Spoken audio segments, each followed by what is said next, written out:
The sterile smell of the hospital clung to the air as I sat there, waiting for the oncologist to deliver the verdict. Dorothy's hand clasped mine tightly, her knuckles turning white. Eva fidgeted in her seat, her eyes darting between the doctor and me. The doctor's voice seemed distant as he uttered the words that changed everything. Late-stage Hodgkin's lymphoma. I felt a chill run down my spine, a cold realization settling in. My mind reeled with questions, uncertainties, and fear. How could this be happening? What did this mean for us? Dorothy's voice broke through the haze, her words laced with worry. What are our options? What's the treatment plan? The doctor explained the aggressive treatment ahead. Chemotherapy, a rough road ahead, but with a glimmer of hope for survival. Eva sat silent, her expression a mix of shock and concern. I'll fight this. I managed, trying to inject confidence into my words, for their sake as much as for mine. The weight of the diagnosis lingered even after we left the hospital. As we drove home, the silence was heavy, words lost in the gravity of the situation. "I'll be here for you, Dad," Eva finally said, her voice trembling. "We'll get through this together." Dorothy nodded, her eyes glassy with unshed tears. "We'll fight this, honey. You won't be alone." But deep down, I knew the battle against cancer was not the only fight ahead of us. The first few rounds of chemotherapy were brutal, each session sapping more of my strength. Dorothy and Eva initially rallied around me, their determination matching mine. They juggled work and school to be by my side, but as the treatments wore on, cracks began to form in our once solid foundation. "I'll make dinner, Dad," Eva said one evening, her voice carrying a weariness that tugged at my heart. Her shoulders slumped with exhaustion as she navigated the kitchen, trying to hide her own fears behind a facade of normalcy. "I can handle it," Dorothy interjected, her voice strained. She glanced at me, a flicker of panic in her eyes before she turned back to the stove. The aroma of burnt food soon filled the air, a poignant metaphor for our crumbling normalcy.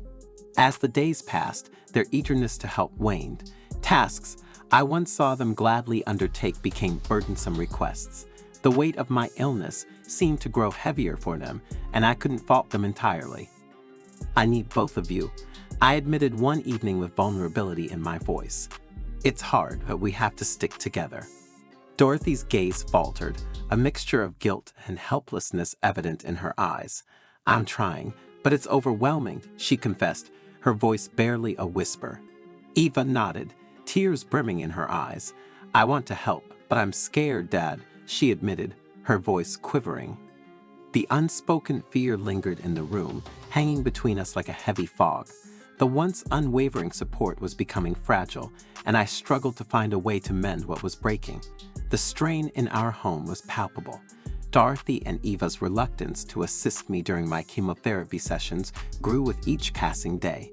It was as though my illness had become an inconvenience, an unwelcome disruption in their lives. "Could you pass me the water, Eva?" I asked one afternoon, my voice weak from the effects of treatment. Eva glanced up from her phone, a hint of irritation flashing across her face before she mumbled, "Can't you get it yourself?" I caught Dorothy's uneasy expression, a mixture of guilt and exhaustion clouding her features. "Eva, help your father," she urged softly, her attempt at mediation falling flat. The reluctance in Eva's movements was unmistakable as she handed me the glass, her eyes avoiding mine. It stung, the distance between us growing, a stark contrast to the unity we once shared. As the weeks passed, the tension mounted. I longed for the warmth of their support, but their wariness seemed to deepen, a divide widening between us. "I can't keep up with everything," Dorothy admitted one evening, her voice heavy with fatigue. "I didn't sign up for this." The words hit me harder than any physical pain. "I understand it's hard," I said softly, trying to temper my disappointment, "but I need you.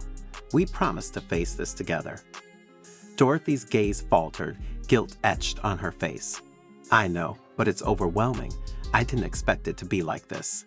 The admission hung heavy in the air, a silent acknowledgement of our fractured family dynamics. I felt the weight of their withdrawal, a loneliness settling in amidst the battle against my illness. The strain in our bonds was becoming unbearable, and I knew something had to change. The days following my recovery felt emptier than the chemotherapy sessions. Returning home should have been a celebration, a victory over illness, but instead it was a hollow echo of what our family used to be. The house felt cavernous, echoes of their absence haunting every corner. I hoped for their return, for things to mend, but their departure felt final, a sharp sting of abandonment I hadn't anticipated. "Eva, can we talk?" I asked tentatively, finding her in her room, packing her belongings. She turned, her eyes avoiding mine. "Dad, I need some space," she muttered, her voice strained with emotion. "I understand, but please, don't shut me out," I pleaded, feeling the chasm between us widening. She shook her head, a tear escaping her eye. "I can't handle it here anymore. I'm sorry." Dorothy's departure was equally abrupt. She packed her bags silently, her gaze distant as she avoided any conversation about her decision. "Dorothy, please," I implored, desperation lacing my voice. "We can work through this. I need you." She remained silent, her actions louder than any words. With a heavy heart, I watched them leave, their absence a void that echoed louder than their presence ever had. The ache of abandonment pierced through me, leaving me to grapple with the hollow shell of what was once our family. Alone in the quiet house, I found solace in the routines Tiffany, the caretaker arranged by my brother, brought into my life. Her arrival brought a semblance of normalcy amidst the chaos of abandonment. Her caring demeanor and unwavering support eased the solitude that lingered after Dorothy and Eva's departure. "I'm here to help, Mr. Thompson," Tiffany reassured, her warm smile a beacon of comfort. "We'll get through this together." My brother's intervention proved to be the lifeline I desperately needed. He visited often, ensuring I wasn't isolated, a support system I clung to in the midst of the turmoil.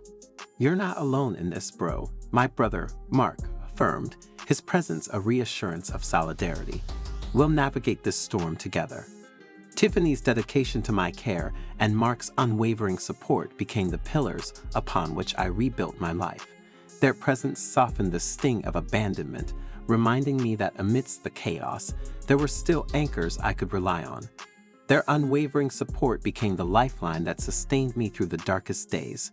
The tranquility I'd cultivated shattered when Dorothy and Eva reappeared, demanding a share of what remained of our fractured family life, the inheritance that had once seemed inconsequential in the face of illness. "What are you doing here?" I demanded, the shock of their return warring with the resentment I'd harbored. "We have a right to this house, Dad," Eva retorted, her tone defiant. Dorothy's gaze was unwavering. "We need what's rightfully ours," she insisted, her voice colder than I remembered. Their demands clashed with Tiffany's tireless care, a conflict I never imagined. Their presence rekindled the turmoil I'd fought so hard to quell. "This isn't about money," I argued, the frustration bubbling within me. "You left, without a word, without support." Dorothy's expression hardened. "We had our reasons, but this is our home too," she countered, the bitterness palpable. The confrontation escalated, tensions mounting with each word exchanged. Legal actions loomed on the horizon, a battle I never wanted to fight. Their return thrust me back into the chaos I'd fought so hard to escape, and I braced myself for the storm that lay ahead. As the legal battles loomed, I found solace in Tiffany's unwavering support and my brother's guidance. Their presence provided the strength I needed to navigate the storm unleashed by Dorothy and Eva's return. "We'll get through this, Mr. Thompson," Tiffany reassured, her voice a steady anchor in the whirlwind of legalities. "You're not alone in this fight." My brother, Mark, stood by my side, a pillar of support through the impending turmoil. "We'll weather this storm together," he affirmed, his determination unwavering. Amidst the chaos, plans for a restraining order took shape, a shield against the disruptions Dorothy and Eva brought back into my life. The resolution was not just about legalities. It was about reclaiming the peace I'd fought so hard to regain. "This is necessary for our safety," I explained to Tiffany, the weight of the decision heavy on my shoulders. "I'll ensure your safety, Mr. Thompson," Tiffany assured, her commitment unwavering. "We'll make sure they can't disrupt your life again." The legal process moved forward, a daunting but necessary step toward reclaiming the sanctuary I'd rebuilt. As the restraining order took shape, a sense of closure settled within me. It wasn't just about protecting my assets, it was about safeguarding the newfound peace I had fought so hard to reclaim. "We'll get through this," Mark reiterated, his voice a steady reassurance, "and we'll rebuild from here stronger." Amidst the legal proceedings, amidst the turmoil, I found a semblance of closure. I stood firm, ready to protect the tranquility I had fought so hard to reestablish, and embraced a resolution that finally promised peace.